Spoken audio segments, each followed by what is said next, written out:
They say there's nothing more painful than the truth, but I've learned the hard way that sometimes the hardest truth is the one you've been hiding from yourself. It was supposed to be a normal evening, nothing special, just like every other night in the past few years. The familiar hum of our old refrigerator, the slight creak of the floorboards, and the quiet, predictable routine of my life with Sarah, my wife, the woman I thought I knew inside out. But that night, everything changed. It was the night I walked in with another woman, and when Sarah saw us together, her face drained of color, her eyes widened with shock, disbelief, and, finally, anger. "Who is she?" Sarah shouted as I stepped through the door with Claire. Claire, a woman whose face was filled with both determination and sadness. I had never seen her so vulnerable, and I knew it was the right moment for everything to come crashing down. With a deep breath, I turned to Sarah, my voice calm but steady. "She's the wife of your lover." The room fell silent.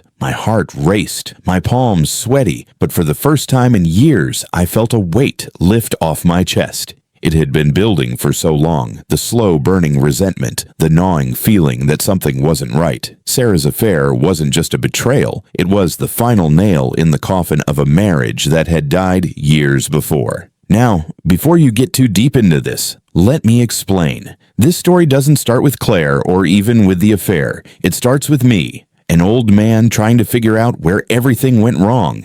I'm 62, with a lifetime of experiences, both good and bad. My wife, Sarah, and I had been together for over 40 years. We had built a life together, raised children, and lived through the ups and downs that every marriage faces. But for all the years we shared, there was something missing, something I couldn't put my finger on, and for too long, I ignored it. It wasn't until Claire came into my life that I realized the truth. Our marriage had been hollow for years, but that's not the part that stings the most. The part that really hurt is when I found out Sarah had been unfaithful to me for a long time, and I never knew. She'd been seeing another man, and I had been too blind, too busy with my own life to notice.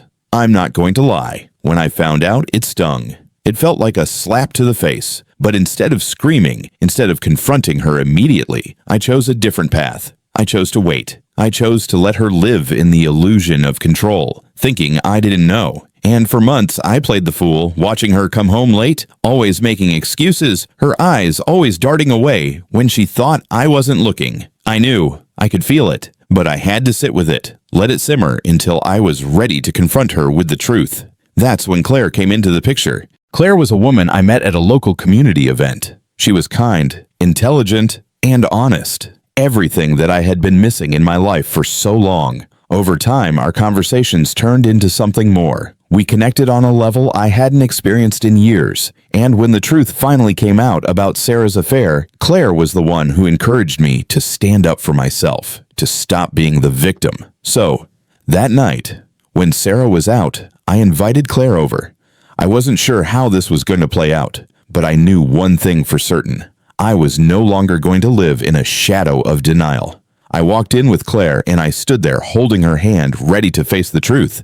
And then Sarah walked into the room. Her face went pale. The color drained from her cheeks as her eyes locked onto me. "Who is she?" she shouted, her voice quivering with anger. I could see the panic in her eyes, the realization dawning on her that I knew. I knew everything, and I wasn't going to let her hide behind her lies anymore. "She's the wife of your lover," I said, my voice steady, "and she's here to help me put an end to this." Sarah stood there in shock, unable to process what was happening. Her mind was racing, trying to figure out how she could get out of this, how she could talk her way out of this mess. But I wasn't going to let her anymore. The years of hurt, the years of wondering if she still loved me, all those years of sacrifice, they all came flooding back in that moment. For the first time, I felt like I had control over my life again. "Is this some kind of joke?" Sarah stammered, her voice shaking. "You and her? After everything?" I nodded. "No joke. I know everything, Sarah. Your affair, your lies, everything. And I'm done pretending I don't see it." Claire, standing beside me, reached out and placed a hand on my shoulder. Her presence, her support, was the final push I needed. Sarah looked from me to her, realization setting in, and then back to me, her face a mixture of guilt and disbelief. "This is what you wanted," Sarah spat. "To destroy everything?" I didn't answer her. There was nothing more to say. The years of betrayal, the sleepless nights, the emotional toll. It was over. She had destroyed everything on her own. And now, I was free. As Sarah stood there, her anger simmering, I turned to Claire and smiled. She didn't say a word, but I could feel the understanding between us. We didn't need to explain anything. The truth was finally out in the open, and for the first time in a long while, I felt at peace. As Sarah left the room, still muttering under her breath, Claire looked at me with a soft smile. "You did the right thing," she said, and for the first time in years, I believed her. Because the truth, as painful as it is, always sets you free.